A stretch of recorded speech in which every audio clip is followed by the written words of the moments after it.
මේ වාගේ දේවල් දැක්කට පස්සේ හිතන්න කිව්වා මමත් සංසාරේ ওই විදිහට දුක් විඳා කියලා. ආයෙමත් ඒ දුක අපිට ලැබෙනවා. ඔන්න ඔය වාගේ දුක්ඛන්දර අපිට ලැබෙන නිසා තමයි බුදුරජාන් වහන්සේ වදාළේ මේ සසරෙන් එතර වෙන්න කියලා. නැත්තම් ඔය මේ ළමයි ෆෝන් පාවිච්චි කරනකොට බුදුරජාන් වහන්සේ තරහ නැහැ. ඔයාලා ඉස්කෝලේ යනකොට බුදුරජාන් වහන්සේ තරහ නැහැ. ඔයාලා කැම්පස් යනකොට බුදුරජාන් වහන්සේ අමනාප නැහැ. ඔයාලා කසාද බඳිනකොට බුදුරජාන් වහන්සේ අමනාප නැහැ. ඔයාලා ගෙවල් දොරවල් හදාගෙන යාන වාහන අරන් හොඳට ජීවත් වෙනවට අකමැත්තෙන් නෙවෙයි බුදුරජාණන් වහන්සේ සංසාරයෙන් එතර වෙන්න කිව්වේ.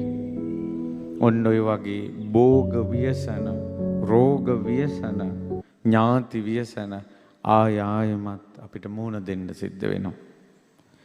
පටාචාරාගේ ජීවිතේට සුළි කුණාටුවක් ආවා.